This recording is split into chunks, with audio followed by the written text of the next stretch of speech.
네, 안녕하세요. 뭐 지금 중국이 난리가 아니죠. 네, 오키나와 부근으로 그 중국의 비행기가 지나가고, 그 다음에 오키나와 상공으로 무인기가 또 들어가고, 계속해서 도발을 합니다. 지금 그래서 이 대만과 일본이 이제 발등에 불이 떨어졌는데, 한국과 같은 그런 그 임전무태의 자주국방과 군사력을 길렀었더라면은 사실 뭐 아무 문제가 없는데 그걸 둘 다 안 했어요. 그래서 이게 지금 사정이 어떻게 된 건가 좀 살펴보죠. 이 대만과 일본이 분발해야 한국이 편안하죠. 그전에도 이제 이런 문제들, 그러니까 국제 정치학, 그러니까 국제적인 세계 군사 지정학과 관련돼서 예를 들면은 우리가 뭐 미국의 155mm 포탄을 좀 수출하는 걸 들고 왜 러시아를 자극하냐 이런 개소리를 하는 사람들이 있는데 그거 개소리예요. 사람 소리가 아닙니다. 아니 우리가 혼자 존재하나요? 그게 아니잖아요. 자유진영 전체인데 책임이 있는 거죠. 당연히. 그런 건 뭐 10만 발이 아니라 뭐 한 100만 발쯤 지원해야 됩니다. 또 IRA가 나왔을 때도 여기 이제 처벌받고 미투자 못해, 차별받고 미투자 못해, 현대차 초강수. 이게 그래도 머니투데이 정도 되는 온건한 언론에서 만든 유튜브 꼭지가 이 모양이니까 이걸 이제 풀어먹는 이제 유튜버들은 또 어마무시한 반미적 제목을 달아서 이제 뭐 미국이 한국을 죽이려 그러고 난리가 아니고 이러는데 실제로 IRA가 장기적으로는 한국에 불리한 법이 아니라고 여러 번 말씀드렸고 요새는 또 그런 얘기가 또 일반화됐습니다. 연구자들에 의하면 몇 년 지나지 않아 미국 배터리 시장의 70에서 75%를 한국 배터리 3사가 점유하게 된다고 하는 거죠. 이 한국은 미국의 초특급 동맹이 됐습니다. 그리고 우크라 전쟁이 끝나면 전 세계의 힘이 차이나 디커플링, 중국을 향해서 모이게 되기 때문에 중국을 겨냥하고 모이게 되기 때문에 한국의 역할이 더 중요해지죠. 중국의 입장에선 제일 꼴보기 싫은 나라가 대한민국입니다. 중국 공산당과 인민해방군이 할 수 있는 일은 아무것도 없어요. 대한민국과 대만에 대한 정치 공작밖에는 없습니다. 그런데 한국의 정치가 정상화되면 이 정치 공작조차도 요즘 중국의 비밀경찰서 색출해서 쫓아내듯이 사실 불가능해집니다. 그래서 결국은 이제 이 중국을 겨냥한 그런 그 족쇄라 그럴까 억지력을 엄청 키워가야 되는데요. 그러려면 이제 대만과 일본이 좀 정신을 번쩍 차리고 자기 역할을 해주면 우리가 좋죠. 예, 싫든 좋든 대만, 일본이 분발해야 중국을 제압하기가 편안합니다. 그래서 중국을 잘 제압해서 한 20년 발효시키면은 중국이 좀 착해질 겁니다. 한 20년 걸릴 겁니다. 워낙 독해요. 독성이 워낙 강합니다. 그래서 이제 처음에 대만의 상황을 좀 알아보도록 하겠습니다. 아시다시피 우담 이승만 대통령과 박정희 대통령이 무지막지한 화교 몰아내기 정책을 취하긴 했죠. 그러나 양국 감정은 그리 나쁘지 않았습니다. 사실 어차피 대만은 이제 한 70, 80%가 후지안, 복권 후지안에서 건너간 강남 사람들이고 한국은 산동에서 건너온 오리지널 화족이죠. 뭐 그런 것도 있고 그래서 이 대만 화교를 좀 몰아낸 거 가지고는 좀 섭섭하긴 했어도 크게 문제는 없었다고 생각을 합니다. 그런데 이제 문제가 꼬인 게 1988년 서울 올림픽 때부터 꼬였어요. 아마 이 배후에는 중국이 있을 겁니다. 이 무렵 타이완과 중국 사이가 급속히 좋아지기 시작했습니다. 1979년에 대만 건너편 푸지안 등 4개 도시의 경제특구가 만들어졌고 이미 1984년에 중국의 14개 항구 도시가 개방이 됐습니다. 그래서 1988년부터 양쯔강 유역 등 내륙이 개방됐죠. 그러니까 푸지안의 경제특구, 그 다음에 곧 이어서 몇 년 지나지 않아서 14개 항구 개방, 그 다음에 88년 양쯔강 유역 개방, 이런 79년부터 시작해서 대만 사람들이 특히 이제 그 대만의 국민당 쪽 인맥이죠, 주로. 그 사람들이 이제 물밀듯이 중국으로 들어갔습니다. 그러면서 88년 서울 올림픽이 딱 터지니까 이게 이제 그런 대만의 이 본토와의 그 어떤 연대의식 이런 거랑 이렇게 그 아구가 안 맞아가지고 한국이 떠버리니까 그러면서 굉장히 그때부터 악화되기 시작했어요. 거의 뭐 우리를 먼저 공격했죠, 대만이. 네, 88년 그 88 올림픽 두고서. 그 애초 대만은 이제 한국의 반공동지였죠. 그런데 이제 대만이 중국과 물길을 트고 나서 국민당이 점점 더 친중 평화주의로 기울었고, 우리는 거기에 비해서 대만에 비하면은 중국과 이렇게 그 왔다 갔다 하기 시작한 게 본격화되는 게 이제 90년대 초니까, 한중 수교 정상화가 대만보다 13, 14년을 우리가 더 고집을 부린 거예요. 한국은 워낙 반공이 세니까 당연히 그래야죠. 그리고 6.25의 주적이, 사실 6.25 때 50년 겨울부터 53년 7월까지 우리가 상대한 건 중국 인민해방군이 중국 의용군이라는 레이블 달고 튀어들어온 사람들이죠. 그래서 이제 대만이 80년대에 중국과 급속하게 가까워지니까 대만이 한국을 버리는 그러한 입장을 취한 거예요. 그래서 중국 현지에서 이제 쫑나기도 시작했고, 그래서 반환으로 기운 겁니다. 또한 일본이 이제 그 한국에 대해서 여러 가지 그 뭐라 그럴까, 그러니까 얄미운 태도를 일본이 취하잖아요. 사실 그런 것들 때문에 이 반일 감정을 제가 죽창 들고 찌르자는 정도까지는 아니지만 함부로 그렇게 폄훼하지는 않습니다. 반일 감정을. 그 이유가 있어요. 가만히 보고 있으면은 본능적인 그 이유가 있습니다. 그러나 이제 중국을 이게 상대로 해야 되기 때문에 이제 반일 코스프레를 그만하고 대만, 일본을 끌어들여야 합니다.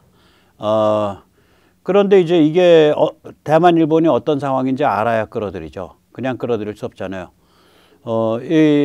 우리가 뭐 주말관상격으로 살펴봤듯이 한국, 일본, 대만이 서로 복잡하게 얽힌 과거가 있기 때문에 이거 몽땅 털어버리고 반중 통일전선을 만들긴 해야 되는데 우리 마음대로 안 돼요. 대만, 일본이 자기의 한계를 갖고 있단 말이죠. 자기 체질을. 그래서 그 대만이나 일본 그 상대를 알아야 그에 적합한 역할을 구상하거나 또 상대가 변화해 나갈 여지를 남겨둘 수 있죠. 우선 대만부터 잠시 살펴보도록 하겠습니다. 먼저 세뇌 탈출 자유구독료 부탁 말씀 올립니다. 아시다시피 세뇌 탈출은 광고가 잘 붙지 않습니다. 붙더라도 늦게 붙는 경향이 있습니다. 도와주시면 보다 좋은 컨텐츠로 찾아뵙는데 커다란 힘이 되겠습니다. 감사합니다. 이게 이제 말하자면 그 대만에서 2024년까지 차세대 전투기를 이제 시제품을 날리겠다 뭐 이런 얘기 비슷한 얘기를 했어요. 그런데 그걸 전한 이제 에비에이션이라는 잡지 기사 제목, 이 잡지 기사 제목이 그냥 나온 게 아닙니다. 대만의 발언을 인용한 거죠.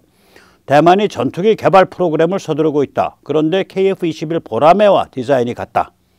그렇게 relies on, 디자인에 의존하고 있다. 그렇게 얘기를 했단 말이에요. 한마디로 지금 차이잉원 정권이 얘기하는 그러한 대만 차세대 전투기는 이제 보라매를 그냥 베껴서 임기 내, 자기 임기 내 2024년까지 시작해 내놓겠다. 뭐 그거 이상도 이하도 아니에요. 말하자면 이제 표가 된다면 무슨 짓이든 하겠다. 뭐 이거죠. 이 민진당이 이렇게 철딱서니가 없습니다. 결정적일 때만 함께 간다는 생각을 해야지. 이 대만에는 우리가 마음 놓고 같이 할 수 있는 정치 세력이 그렇게 되질 않아요. 민진당도 이게 말하자면 극단적으로 말하면은 이 반중파리에서 표장사하는 정치꾼들이에요. 민진당조차도. 그러니까 펠로시 같은 사람 불러들이고 그러죠. 그 펠로시는 그렇게 함부로 불러들일 만한 사람이 아니거든요, 사실.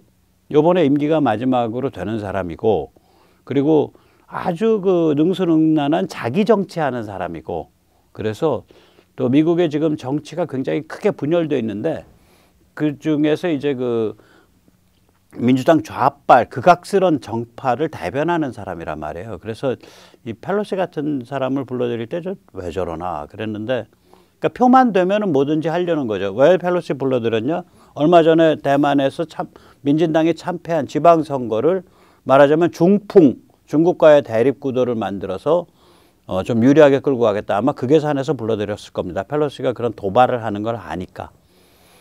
윤 대통령이 펠로시 안 만나준 거 참 잘한 거예요. 그걸 두고 이제 좌빨들부터 나서서 아니 미국의 가장 중요한 3인자인 정치인을 휴가 갔다는 이유로 전화 한 통으로 생까는 윤석열이는 과연 대한민국의 대통령인가? 미국 아저씨들 윤석열이 혼내주세요. 혼내주세요. 이게 좌빨들부터 나서서 그 주장했잖아요. 거기 아마 조중동도 옆에서 북쳤죠.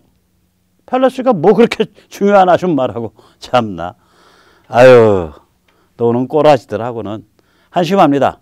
자, 그럼 민주당만 그러냐? 국민당은 더 흉악해요. 여기는 이제 거의 그 말하자면은 친중 간첩화돼 있어요. 좀 국민당이. 그래서 미국이 대만에 첨단 무기 파는 걸 극도로 꺼려하는 이유가 이게 군부까지 다 이게 색깔이 어디로 번지는지를 모르니까 저기 잘못 줬다가는 미국 무기 노하우 다 흘러나간다. 그래서 굉장히 꺼리는 점이 있어요. 대만이. 예를 들어서 중국의 도발이 한참이던 지난 8월 초에 국민당의 일개 의원도 아니고 무려 부총재가 이끄는 제중 대만 교포 애로 확인 친선 방문단이 조직돼가지고 중국을 방문했습니다. 원래 스케줄 잡혀 있다고는 주장하지만 원래 스케줄 잡혀 있어도 그렇게 그 군사적인 대립이 심할 때는 그거는 일단 뭐 그 군사적인 대립이 뭐 민주당에 좀 이상하게 그 수순을 둬서 그게 촉발됐던 말든 간에 그건 말이 안 된다. 대만 주권 침해하지 마라 혹은 주권이라는 용어하면 그러니까 지금 기존 상태를 이렇게 그 군사적 침공으로 해결하려는 그런 망발하지 마라. 그 규탄하고 안 갔어야죠. 그런 짓을 합니다. 자, 그럼 민진당이 그 모양이야. 그 다음에 또 국민당도 이 모양이야. 그러면 대만 국민은 어떠냐? 대만 국민 참 이게 수수께끼예요. 우리나라 그 독립운동 때 무장투쟁 좋아하시는 분들 대만 보고 부러워하십시오. 이게 무장투쟁 엄청 해갖고요. 몇만 명 죽었어요. 그러면 대만이 어떤 내셔널 아이덴티티가 강해서 국민의 정체성이 강해서 무장투쟁했냐? 그게 아니에요. 여기가 굉장히 특이합니다. 대만이. 그러니까 겹겹이 좀 쌓여 있는데 이게 어디서 드러나냐면은 예를 들어서 징병제에 대한 광범위한 반감이 있어요. 대만에. 지금 징병이라 그래봐야 대만 꼴랑 4개월입니다. 근데 이제 그거 가지고는 답이 없으니까 민진당이 이걸 1년으로 연장을 하려고 그러고 또 그 다음에 또 대만에는 또 대체복무제도가 그렇게 활성화되어 있습니다. 그래서 대체복무의 여건을 축소하려는 그러한 개혁을 시도를 하니까 지지율이 급락했어요.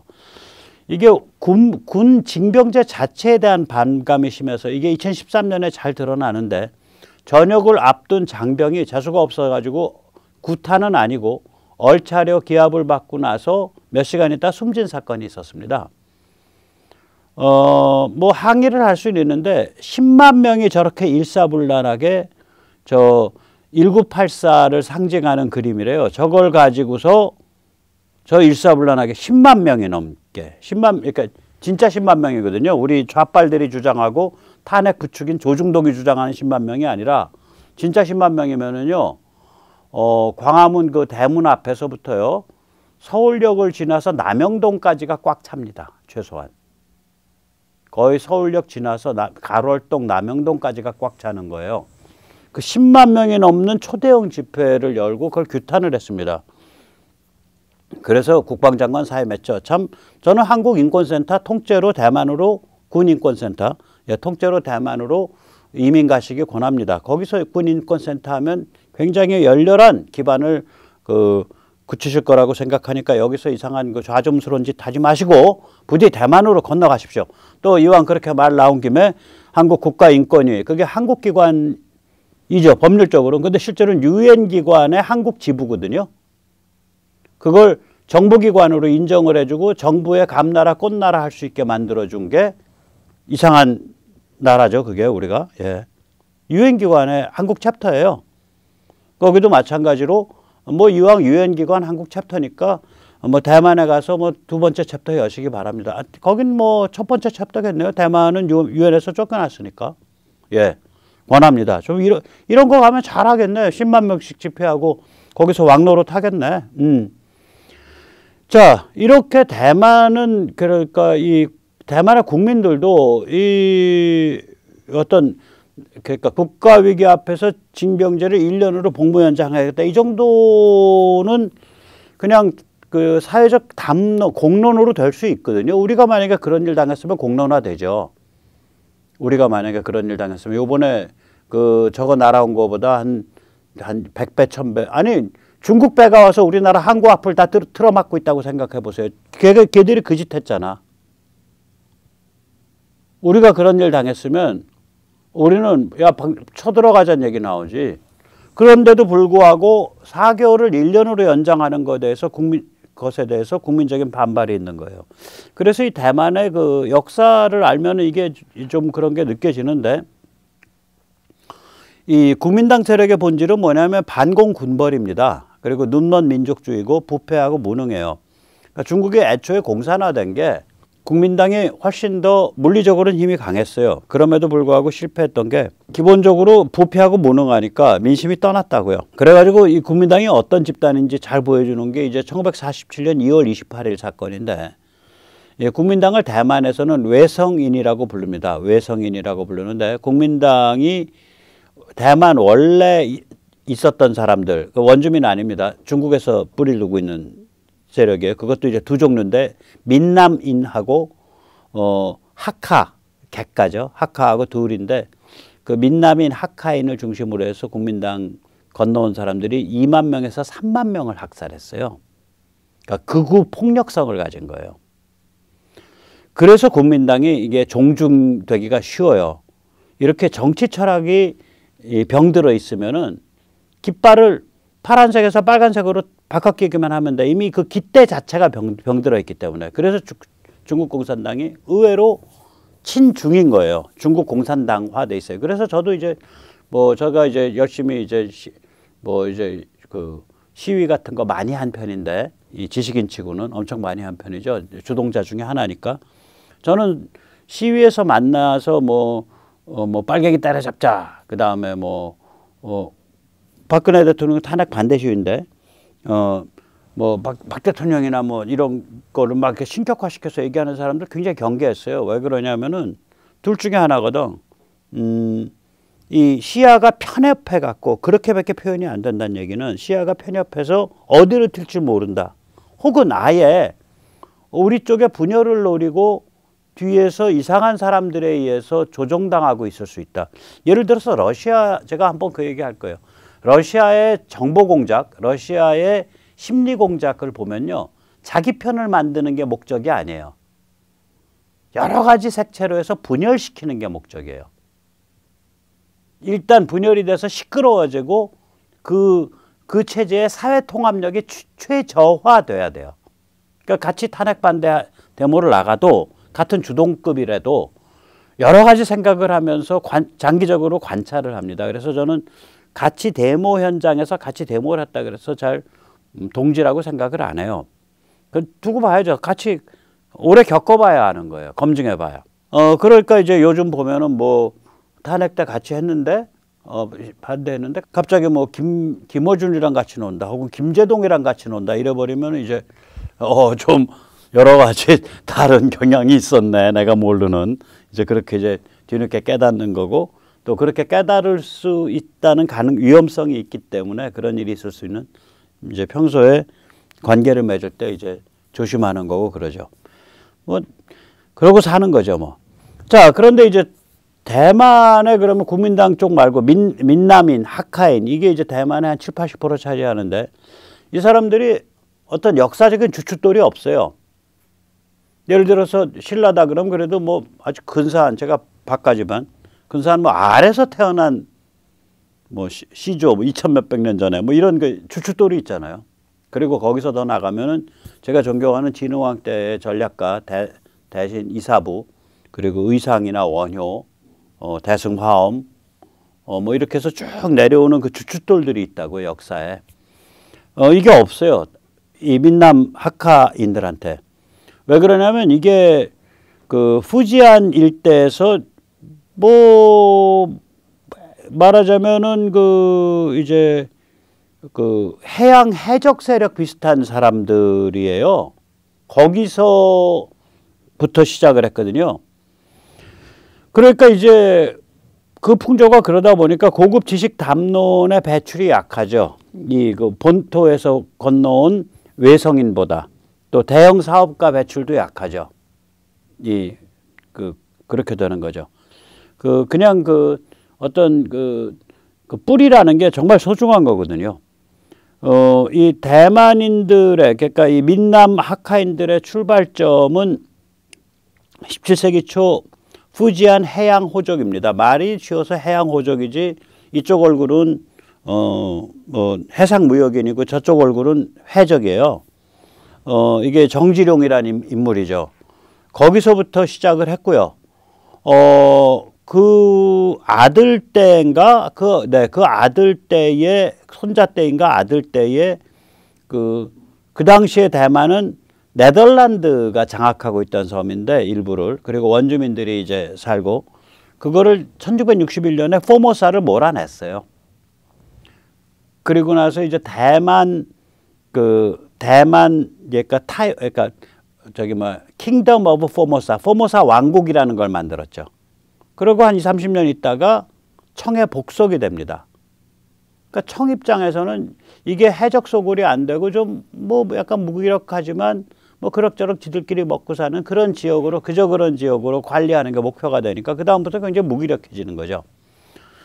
자, 그런 사람들이 쭉 살아오다가 45년 이후로 이 외성인들, 본토에서부터 이제 공산 세력과 이제 내전을 하다가 실패해가는 외성인들이 쫙 건너와 가지고 이 몇백 년 동안 뿌리를 가지고 대만에서 한 200년 이상 뿌리를 갖고 살아온 사람들을 2, 3만 명 한꺼번에 잡아 죽인 사건이 아까 말한 2.28 학살 사건이에요.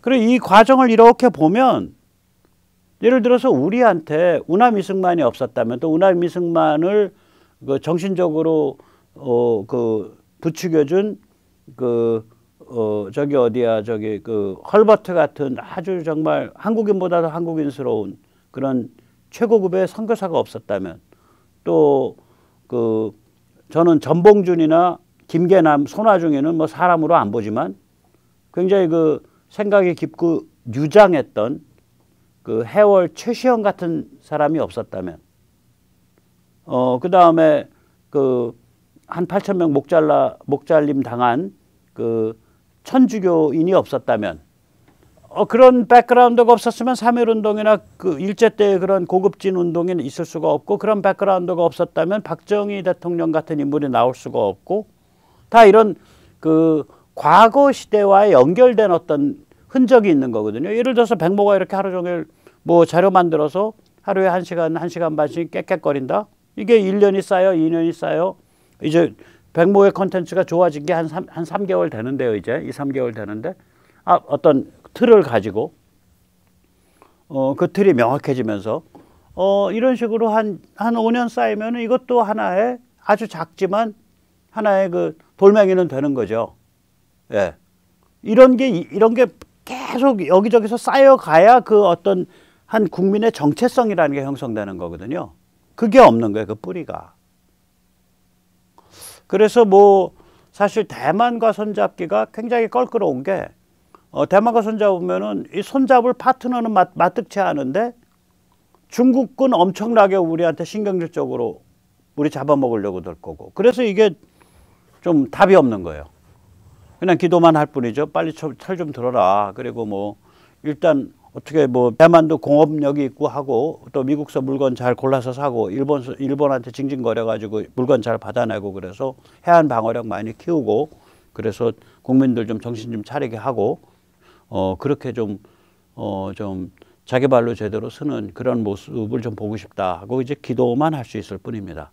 내가 참 손잡을 파트너가 동아시아에 마뜩치 않다는 게 우리가 좀 고로운 일이에요. 네, 괴로운 일인데, 그렇다고 해서 뭐 반대만 입장 취하는 건 아니죠, 전혀. 또 저도 그러니까 지정학적 관점에서는 반일 입장 취하는 게 아니에요. 일본, 저는 군비 강화, 저는 환영합니다. 다시 말씀드리지만. 자, 그래서 이제 일본 얘기로 이제 넘어가겠습니다. 네. 일본이 이제 군사력을 급증시키겠다는 의지를